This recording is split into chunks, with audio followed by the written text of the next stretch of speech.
Well, if the universe is truly infinite, a different Michael Jackson, not Mick Jagger by the way, could have evolved convergently. But it seems highly illogical that he'd be some sort of all-powerful space blob. The universe is an incredible country. It's a lot bigger than your cold Jewish logic. That's why I've asked Jabber Jamangelo to give us sensitivity training, so we don't say anything to Michael McJacko that he could find offensive while we fight for our very survival. Well, we can start by not assuming Michael McJacko is a threat because of our white fragility. Oh, come on, you heard him threaten us. We need to remember that as a space blob of color, Michael McJacko's the one under threat from structural spacism. Oh, blow it out your slot, Curly Sue. If he's black, then I'm a guy. Robble's right. It's probably that nerd Muff. You hear that, Muff? You're never invited to the bridge, fucking nerd.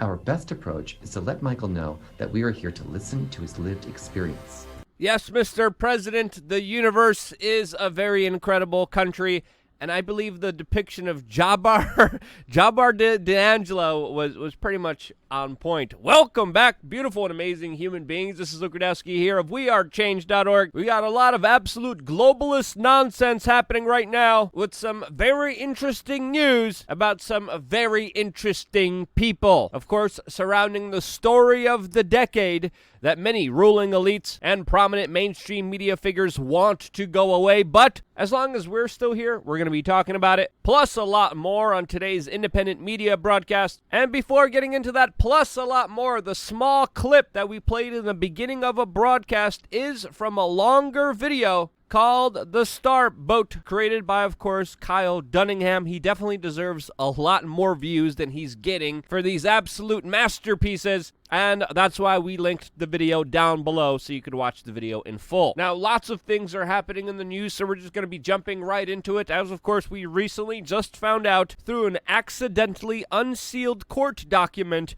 that the federal government is secretly conducting keyword warrants, ordering big tech companies like Google to identify people who search for specific words on their search platform. This, of course, has a lot of grave implications, since the national security state is an absolutely political and vindictive institution that has sent innocent people like Julian Assange to jail, where he is still held in solitary confinement for the crime of releasing information to the general public, still facing charges in the United States, even though he's not in the United States and is not even an American citizen. Also, very interestingly, the fraudster who was the main person behind the U.S. case against him, the key informant that lied about Julian Assange, also has just been arrested in Iceland after he admitted that he lied about Julian Assange. Those lies were used to put Julian Assange in jail, where he still is there today. If that is not a grave injustice, I don't know what is. Also, in related grave injustice news, we're finding out that just by coincidence, this is, again, according to the official story, just by coinkydink, the Wuhan Level 3 laboratory that was financed by Dr. Fauci, the U.S. Pentagon, was actually planning to create the same category of sickness, the same sickness that is now going around globally, that they were trying to construct and create right before the same exact sickness spread out to the world. Oh, what a coincidence. But remember, if you talk about lab leak theory, you're a crazy conspiracy theorist, have absolutely no merit at all, and you have to trust the sociopaths, you have to trust the scientists, who of course have a huge conflict of interest and are directly involved here. You know, individuals like Peter Daszak, who's definitely a very trustworthy individual, and definitely is not responsible for this entire mess that we have gotten ourselves into. A mess that is creating far more significant implications in our financial system, as just recently fuel pumps ran dry in almost the majority of Britain, as 90% of their gas stations ran out of fuel. This created a situation where the United Kingdom literally had to call in the army, and they blamed all of this on, quote, panic buying. And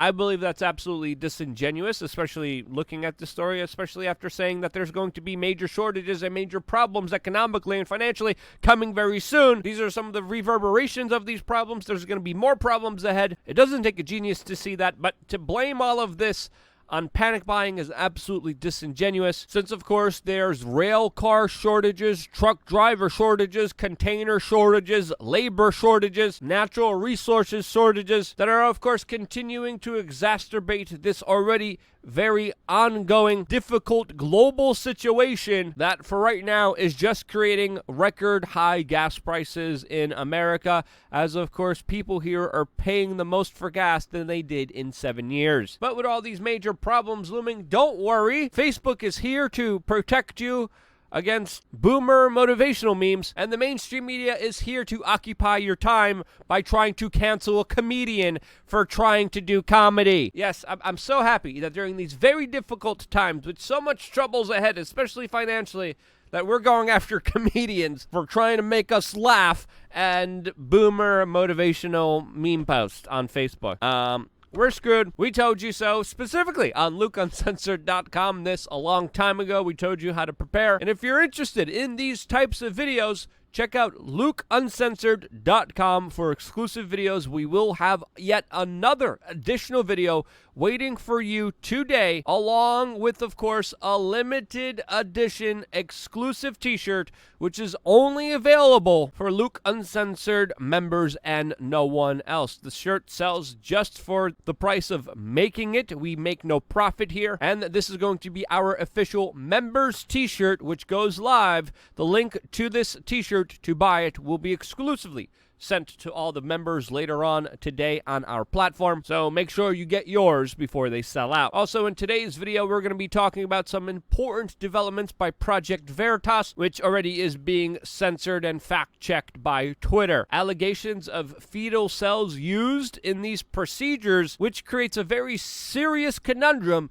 especially for people that have been denied religious exemptions from getting it. Yeah, very serious story, as well as other stories to talk about, where we are going to exclusively talk about it on LukeUncensored.com. I hope to see you there later on today. Our regular t-shirt store is just called TheBestPoliticalShirts.com. Definitely worth a scroll at least to be entertained by our wide selection of many very interesting products that are sure to awaken your fellow people around you. Now, one of the most mind-boggling stories from the last 3 decades is the fact that a sociopathic, eugenics, extremely rich person was literally able to do whatever he wanted, when he wanted, with the full support and backing of the U.S. establishment, including very prominent individuals like Bill Gates that routinely hung around him. That individual in mention is, of course, Jeffrey Epstein, a longtime friend of Bill Gates. There's many sources even claiming that Bill Gates' wife Melinda divorced Bill because he refused to stop seeing Jeffrey Epstein. Their relationship was far more intimate than we even know about currently, even though Bill Gates goes on national television and acts like a working lady in church. Now, this has also created a situation where Bill Gates is at the lowest point on the Forbes list for over 30 years, even though somehow his net worth still increased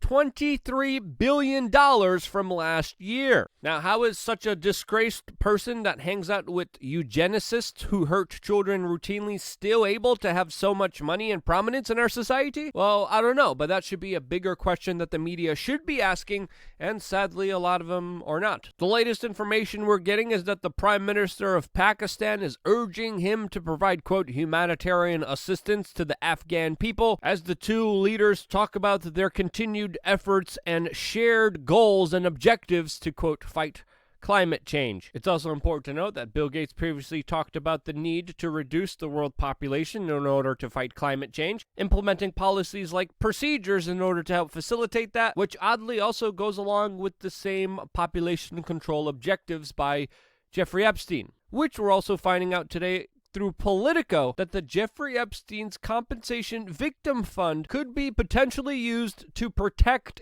his allies that, of course, kept Mr. Epstein safe for over 30 years. As, of course, there's still almost $200 million that remains in this Epstein trust, while most of his victims say that they feel shortchanged with the compensation that they got. Where will the rest of the money go? Well, according to some, $190 million of that money could end up to his beneficiaries and allies that, of course, were a part of his international child trafficking operation. Now, whose money Jeffrey Epstein had, it's still a mystery. It's still a large question out there since, of course, many financial experts can't pinpoint where he got his money. Most likely black budgets for national security states. That's just my personal opinion. But with the way this money is being handled, it definitely looks like the people who gave Epstein some of that money definitely want it back. Who's going to be the beneficiary? We should know. Will we find out is yet another question. It's also important to note that there's two important court proceedings still ongoing surrounding this case.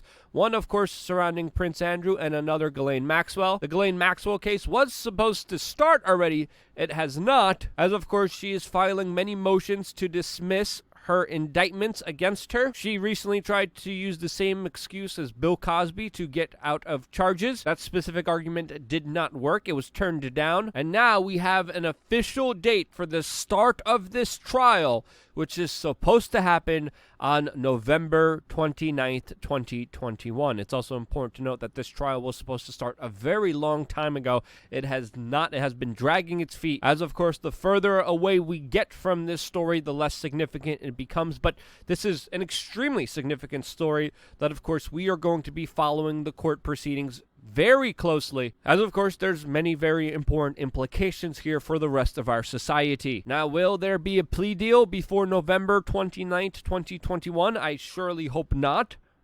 I do hope that there is a day in court. I surely do hope that evidence is provided.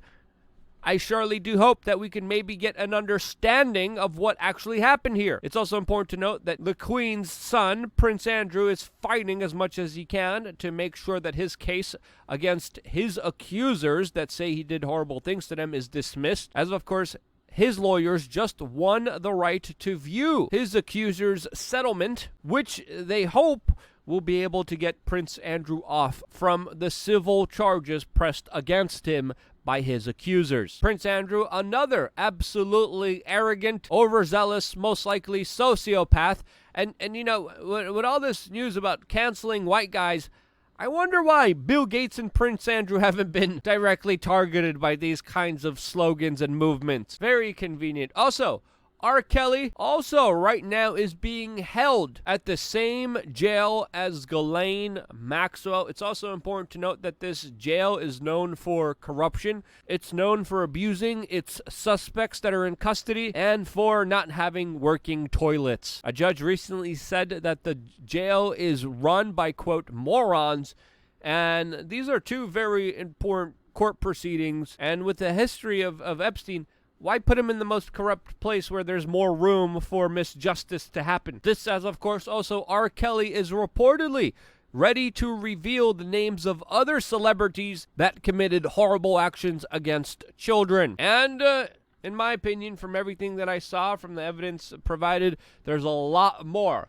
horrible people in our mainline celebritard establishment society than we could even fathom. There's a lot of horrible, dangerous individuals still at large, and when we don't have justice for the previous cases, you can't expect to have justice for the future ones. Our legal system is in shambles, and the chances of actually getting some real justice are very rare here. But in the court of public opinion, your thoughts, your views, your shares absolutely matter, and in some instances, they even have impacts on the actual court proceedings, and that's why it's more important than ever to share this video, especially if you liked it. If you disliked it, click the dislike button, let me know why. I wouldn't be here if it wasn't for you. We got another video coming your way exclusively here on LukeUncensored.com. I hope to see you there. Love you guys. Stay tuned for a lot more.